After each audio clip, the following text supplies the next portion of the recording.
Well, hello, boys and girls. Hope everybody's doing well today. Welcome back to Billy's Blades and Tools. As always, I really appreciate everybody that checks in and watches my videos. All my subscribers, if you haven't subscribed yet, go ahead and hit that button, hit the like and subscribe. Even leave me comments if you know anything about any of the knives that I'll be talking about. Today I'm going to be talking about some knives I got from my brother. He had a friend that passed away, and he had a pretty large collection of knives. I didn't see the whole thing, but he brought over a few knives that he thought I might be interested in. So I'm going to show you what I ended up getting. So let me turn this camera around and show you what I got. All right, I'm back. Got a little collection of knives here that I wanted to show you. Like I said, I got them from my brother. He had a bag of knives. I picked out a few that I thought I would like. So I'm going to go over these, and I'll put some tang stamps up in the corner. Get a little better look at each individual tang stamp. So get a little bit closer here. There we go. All right, let's start with this one. This one kind of caught my eye. It was a really good looking knife. I don't know what kind of wood this is, but it's just a beautiful knife. It's got a nice long blade, long clip there. I don't know if it's got a special name for it because it's a pretty long clip there. But the name on it, and I'm going to say it wrong, of course. I've been trying to find out how to say it. And it's French. Laguiole was one of the pronunciations. Laguiole. And this one says Laguiole l'Éclair. Now, it doesn't have a country of origin anywhere on it, but there are many different companies that make this style of knife. And Laguiole is basically a style of knife. It's the name of a city in France where I guess originally in the 1800s they started making knives that were similar to this for the farmers and the shepherds and whatnot, and it was mainly a culinary type knife. But then it's evolved, and there are many different companies that are making these knives. They all will say Laguiole on there. Might have a different name underneath. This is a little B on there. It's not a lock blade. At first I thought this had something to do with a lock blade, but it's just a very stiff spring when it does lock. And I was told not to let it snap like I just did, because the blade actually touches down inside here. So when you close it, you should close it gently. But I thought that was a very good looking knife. Again, I am assuming it was made in France, but I really like that one, so I picked that one out. Then I got this one. I thought that was pretty interesting. This is a little lock.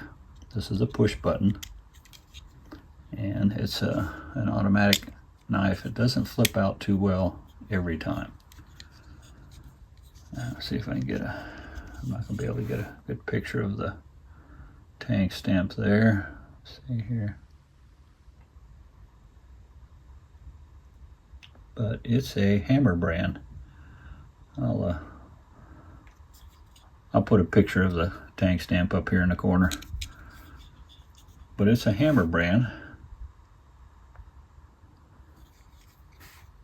It's a little rusty and crusty. The inside of it is pretty dirty. Just a little rust in there, but not too bad. It's gonna need some cleaning. You gotta push the button to close it. like I say, it doesn't snap out real well every time. There, it did that time, but it's going to need a little cleaning. So we got that one. This one here is from the Levi Jackson State Park, London, Kentucky. This is just a sticker that's on there. It's coming a little loose on the ends here. I'll probably put a little glue on there, but as you can see, it's kind of shrunk up on the ends here and here, but it needs a little cleaning. But lighting, I gotta do something with my lighting here. See if we can get that. It's a Colonial. I'll put the tank stamp picture up there in the corner. It's a Colonial, Providence, USA. Blades are in excellent condition. Little touristy type knife. Got good snap. Just needs a little cleaning. Glue the ends of these little fake pearl inlays there. But I thought that was a cute little knife. This was in the pack too. It's an Imperial. Broken main blade, of course. The pin blade is in pretty good condition. Got a little rust on there. I've got to do some cleaning on the tang there. Got some numbers. I think it's probably patent numbers. I've got another one of these in my collection. I picked up at a flea market. I did a previous video about it. Same exact knife, same exact blade broken. But figured to make a good parts knife. So I got that one. And we got this little keychain knife. Tarpon Springs, Florida. Yeah, I picked it up and thought, it's just a little cheap tourist knife. And it is.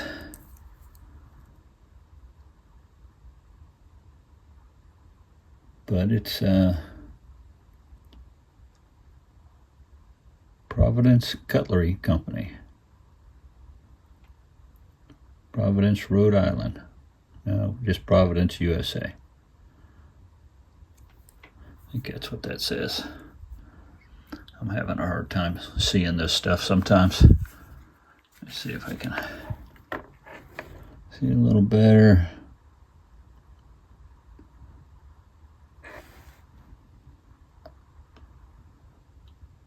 Providence Cutlery, yeah.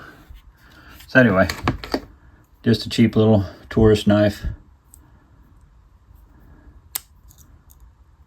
Got a little keychain thing here. Then we got this little dude. It's Frost Cutlery. Doesn't say where it was made. I'm not sure how old it is.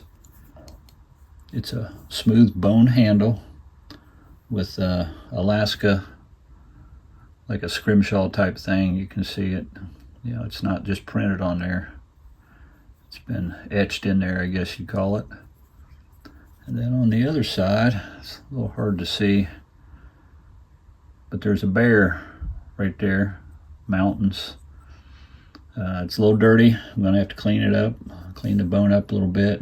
I may have to lay a little bit of paint in there or something just to bring that out more. I don't know yet. We'll see how it cleans up. But just a little lock blade. You can see it's not very big, but I thought that was a cute little knife. I'm real sure that's real bone. I can just tell by the texture, but I thought that was pretty cool. Then I came across this. This one I got a little excited about.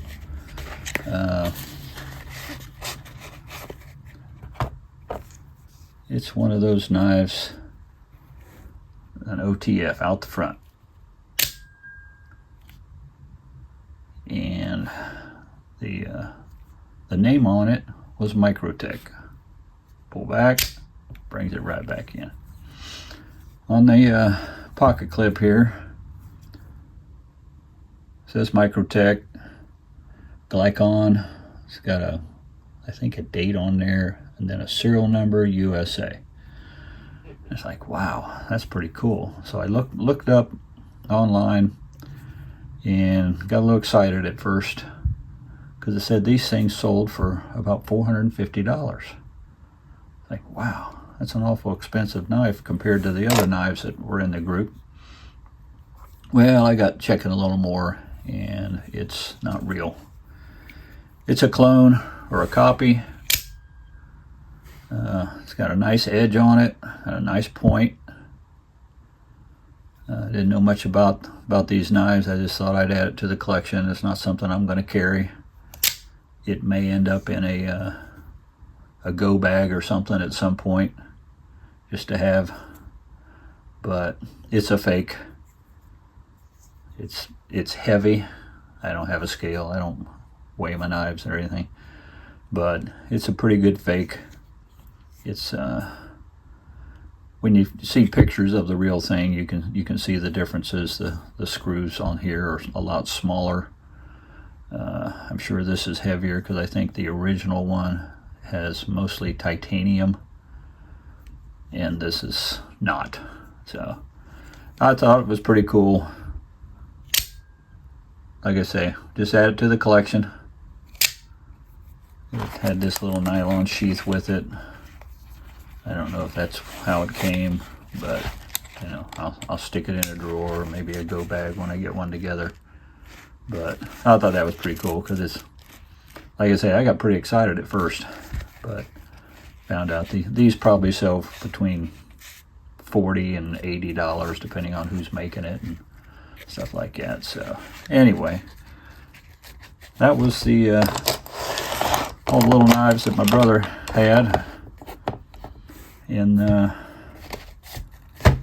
so I got to do some cleaning up. Of course, adding to the project list. But then this is a little bonus knife. My wife was going through her jewelry box, and she brought this out to me. And it's just a little pen knife. It's really rusty.